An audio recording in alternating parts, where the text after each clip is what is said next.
Setiap malam ada seekor laron yang terbang mengelilingi nyala lampu api hingga terbit fajar. Lalu sang laron tadi kembali ke teman-temannya dan menceritakan tentang nyala lampu api yang ia kelilingi semalam. Sang laron menceritakan dengan begitu indah. Ia berkeinginan untuk mendekati nyala lampu api itu lebih dekat. Ia ingin sekali berpadu dengan geliatnya nyala api untuk mencapai penyatuan yang sempurna. Di hari yang lain, sang laron tadi tidak puas dengan hanya mengelilingi lampu api dan menikmati cahayanya saja. Ia sedikit demi sedikit mulai mendekat dan merasakan panasnya api. Hingga akhirnya ia pun memutuskan untuk melompat ke dalam nyala api secara langsung. Sementara teman-temannya yang senantiasa mendengarkan cerita sang laron tadi menantikan kedatangannya untuk menceritakan hal terbaru tentang lampu api tadi. Namun sang laron tadi telah sirna, panah, musnah, dan menyatu dalam serpihan-serpihan dan hilang tanpa jasad. Al-Halaj menjelaskan, cahaya nyala api adalah pengetahuan hakikat, ilmu hakikat. Merasakan panasnya adalah kenyataan hakikat, hakikatul hakikat, dan penyatuan dengan api adalah kebenaran hakikat, hakul hakikat. Ketika sang laron ada pada makom ilmu hakikat, ia masih bisa menceritakan cahaya dari nyala lampu api tadi. Begitupun ketika ia berada pada makom hakikatul hakikat, masih ada kesempatan baginya untuk menceritakan panasnya api dari lampu tadi. Namun ketika sang laron mencapai makom hakul hakikat, maka sulit dan mustahil untuk menceritakannya karena ia telah melebur dan menyatu pada kebenaran hakikat. Wallahu a'lam bishawab.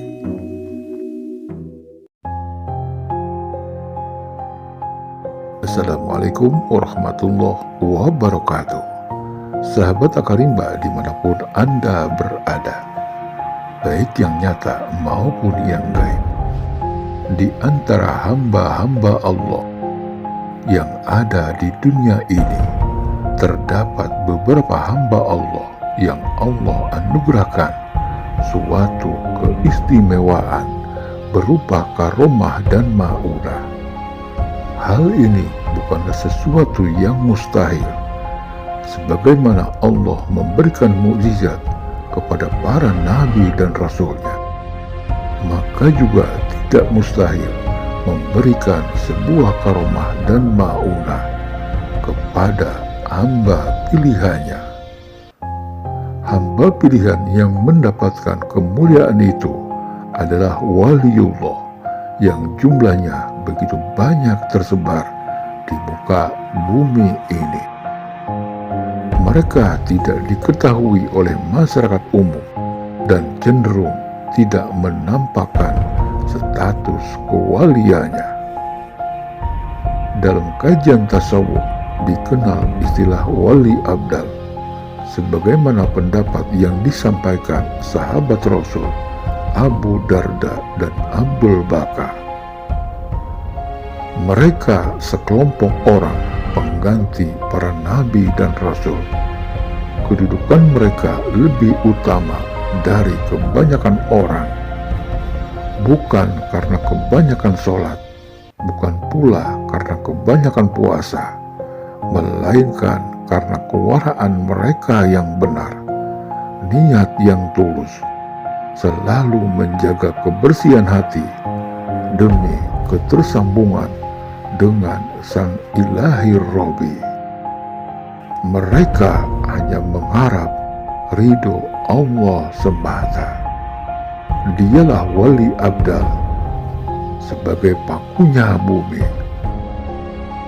Tanpa kita sadari, mungkin saja mereka ada di sekitar kita. Bersyukur di bumi Legok Tangerang ini banyak tersebar makam dan petilasan para waliullah, meskipun mereka tidak tercatat dalam sejarah, namun tapak sucinya adalah bukti nyata bahwa mereka telah hadir di sini dan memilih daerah ini sebagai persinggahannya. Di tempat ini terdapat beberapa tokoh dan tempat yang dikeramatkan, di antaranya Syekh Tholib bin Abdul Aziz atau biasa dipanggil Ki Buyut Kelir, Ibu Nyai Ratna yang dipercaya sebagai istri Ki Buyut Kelir, yang ketiga Ki Buyut Embih yang diyakini sebagai seorang mu'alaf, dan yang terakhir sumur keramat yang masih terjaga dengan baik. Dari ketiga tokoh ini, Ki Buyut Embih menjadi perhatian kami. Berjuta pertanyaan bergelayut tak bertepi. Cahaya gaibnya menjangkau semesta. Begitu indah menakjubkan. Sejuk, damai, hanyut dalam dimensi gaib yang tak terlukiskan. Siapakah Ki Buyut Embih sebenarnya? Berdasarkan hasil komunikasi transendental, penelusuran jejak gaib yang terlihat, terdengar, dan simbol yang terbaca, beliau adalah Syekh Maulana Muhammad Al-Maghribi, yang lebih dikenal sebagai Syekh Maulana Maghribi atau Syekh Maghribi, salah satu tokoh besar Wali Songo, penyebar agama Islam generasi pertama di tanah Jawa. Beliau juga dikenal sebagai sang penurun raja-raja Jawa. Demikian serpihan kisah mutiara-mutiara pilihan semesta. Semoga bermanfaat dan menghibur Anda semua. Mohon maaf lahir dan batin bila ada kesalahan dalam ucapan. Dan terima kasih telah menyaksikan tayangan ini. Kami sadar betul akan keterbatasan ilmu pengetahuan serta pemahaman.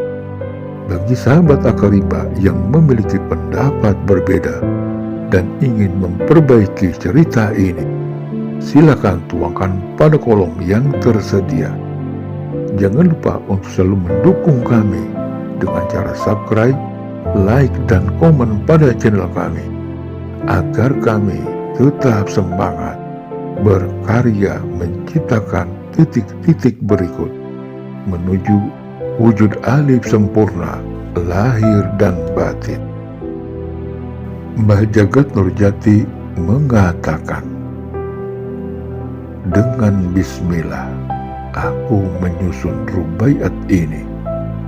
Ketika biji-biji sawi mulai bergetah dan merekat dalam detak jantungku, mengitari kelopak cinta di dalam kolbuku.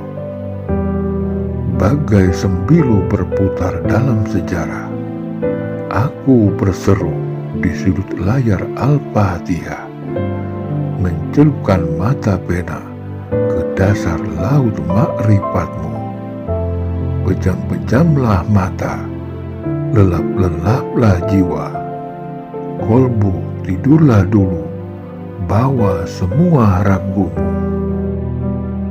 Pejam-pejamlah, lalu lenyap ke dalam. Lenyap dari bismillah, lenyap sedang bismillah, lenyap ke bismillah, lenyap dalam bismillah, lenyap sirna menyatu bersama bismillah. Wallahu alam bisawab. Salam cinta leluhur Nusantara. Wabillahi taufik wal hidayah, wa ridho wa inayah. Wassalamualaikum warahmatullahi wabarakatuh.